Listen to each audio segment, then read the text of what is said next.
Hello, everyone, and welcome to our module on Wolff-Parkinson White. The Wolff-Parkinson White syndrome is a cardiac electrical disorder, and the cause of this disorder is what's known as an accessory atrioventricular pathway. This is a pathway in the heart that conducts impulses from the atria to the ventricle, bypassing the AV node. It's sometimes referred to as a bundle of Kent. Normally, the only way electrical impulses in the heart can travel from the atria to the ventricles is through the AV node, but in people with WPW, there's an accessory pathway that also allows impulses to get to the ventricles. When impulses travel over this accessory pathway, it causes a phenomenon known as pre-excitation. This is where the ventricles depolarize before the AV nodal impulses reach the ventricles and cause normal depolarization. And the consequence of this pre-excitation and this accessory pathway is that these patients can develop arrhythmias, and we'll talk more about this in a minute. In many cases, the diagnosis of WPW is made by looking at the surface ECG, and the two classic findings in WPW are the presence of a delta wave and a short PR interval. Let's start by looking at the normal ECG on the bottom of the screen. Note that the QRS complex begins as a line going straight up and then coming rapidly back down. The ECG on the top is from a patient who has WPW, and you note that before the QRS complex goes straight up, there is this line at an angle here. That's called a delta wave. And that's caused by the accessory pathway. There is early or pre-excitation of the ventricles, and this causes some ventricular depolarization before the normal QRS interval begins from depolarization from the AV node. So the presence of a delta wave is one of the hallmarks of WPW on the ECG. In addition, because of the delta wave, the PR interval is very short. So you can see we have a P wave right here, and then almost as soon as the P wave ends, we have the beginning of the delta wave in the QRS complex. In contrast, on the bottom of the screen, in the normal ECG, there's this short flat portion between the end of the P wave and the start of the QRS. That is what is seen on a normal ECG. In WPW, there's a short PR interval. So the presence of a delta wave and a short PR interval are the classic findings in WPW. And here's a 12-lead ECG showing you the presence of the delta wave. You can see it right here in lead 1. You can also see it easily here in lead 2.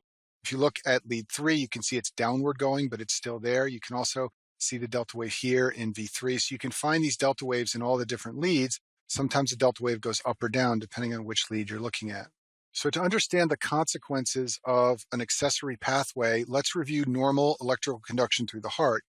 So normally electrical activity begins in the SA node, and the only way that electrical activity can travel to the ventricles is by going through the AV node and then into the bundle branches and the His-Purkinje system. In patients with WPW, there is a bypass track. It's some other portion of the heart that also will conduct impulses. When this is present, two things can happen. One is that impulses can normally go down the AV node in the bundle branches and then go up the accessory pathway and into the atria and create a loop. This will create an arrhythmia. These accessory pathways usually can conduct electricity both ways. They can conduct electricity from the atria to the ventricles and also from the ventricles back to the atria. The other problem that can happen with an accessory pathway, for example, if there was one right here, is that electrical activity can go from the atria down into the ventricles and then come up through the AV node. This can also create a circuit which will then cause a tachycardia. The type of tachycardia that occurs in WPW is called AVRT, or AV reentrant tachycardia, and don't confuse this with AV nodal reentrant tachycardia or AVNRT, which is a different arrhythmia.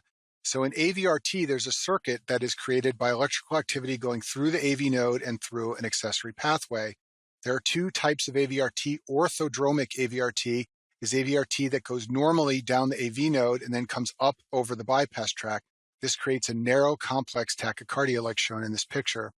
The other type of AVRT is called antidromic. This type of tachycardia occurs when electrical activity goes down the bypass tract and up the AV node. This creates a wide complex tachycardia because the ventricles are not being depolarized normally through the bundle branches and Purkinje fibers. They are being depolarized abnormally through conduction over the accessory pathway. So what are the consequences for patients of having an accessory pathway? Well, first of all, you should know that most patients are entirely asymptomatic.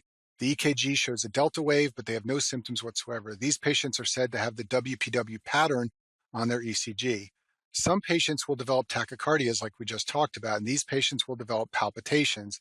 And when patients have the WPW pattern on their ECG plus palpitations or another symptom, we say that they have the WPW syndrome. And as I told you on the last slide, the arrhythmia that they get is AVRT, either anti or orthodromic. Now, rarely bypass tracks can lead to syncope or sudden death, but this is uncommon. And the treatment is a surgical procedure where the accessory pathway is ablated so that it no longer conducts electricity. When atrial fibrillation occurs in patients with WPW and a bypass tract, this is a very special clinical situation that can potentially be life-threatening. In the video on atrial fibrillation and flutter, I talk about how atrial depolarization in atrial fibrillation occurs very rapidly at a rate of 300 to 500 times per minute. Now, the AV node cannot conduct impulses that quickly. The AV node only conducts at a slower rate of something less than 200 beats per minute. Therefore, the ventricular rate in AFib is never 300 to 500 times per minute. It's something much slower than this, and that's because of the AV node. However, in patients with WPW, in some situations, the impulses can conduct very rapidly over the bypass tract. This can potentially lead to a very fast heart rate, so fast that the ventricle cannot fill and the cardiac output drops, and when this happens, the patient can lose consciousness and even die. So because of this reason, because the bypass tracts can conduct so rapidly, AFib is potentially life-threatening in WPW. And shown on the screen here is an ECG tracing from a patient with WPW and atrial fibrillation. Note that the QRS complexes are occurring at an irregular rate. So these two are close together, for example. These two are further apart. This is the typical irregular pattern of atrial fibrillation. However, normally atrial fibrillation occurs with a narrow or normal QRS complex. In this case, the QRS complexes are prolonged or widened. And the reason they're widened is because impulses are going over the bypass tract and conducting via the bypass tract to the ventricles. That is creating this wide complex, irregular tachycardic rate. And anytime you see a wide complex, irregular tachycardic rate, you should be very concerned that you may be looking at a case of atrial fibrillation in WPW. When you have atrial fibrillation in WPW, if you slow conduction over the AV node, this is potentially dangerous and even life-threatening. The reason is because when less impulses go through the AV node, more can go over the bypass tract. Remember what I said in the last slide, some bypass tracts can conduct very rapidly. So if you allow the bypass tract to conduct as rapidly as it can by blocking the AV node, you can potentially cause a life-threatening complication for the patient. To make this more clear, imagine we have the ventricles, and the ventricles can be depolarized either through the AV node or through the bypass tract. Whenever the AV node conducts an impulse to the ventricle depolarizes, and that makes it refractory for a period of time. And during that time, the bypass tract cannot send any impulses to the ventricle. So basically, the AV node is somewhat protecting the ventricles from rapid impulses from the bypass tract by depolarizing it from time to time. If you slow conduction in the AV node, that will allow more impulses to reach the ventricles from the bypass tract, and that can raise the heart rate and be life-threatening. What this means is that the usual medications that are used in atrial fibrillation are contraindicated in WPW. So in patients who present to the emergency room with rapid atrial fibrillation, they are often administered beta blockers, calcium channel blockers, or sometimes digoxin. They're usually not administered adenosine, but adenosine also slows conduction in the AV node. And you can't use any of these drugs in WPW because they will drive more impulses through the bypass tract. They will drive less impulses through the AV node, and this can potentially be life-threatening. So the acute treatment for patients who have AFib and WPW with a rapid heart rate is ideally an electrical cardioversion, or sometimes antiarrhythmic drugs are used. Ibutilide and procainamide are both sometimes used because they slow conduction in the bypass tract, not just in the AV node.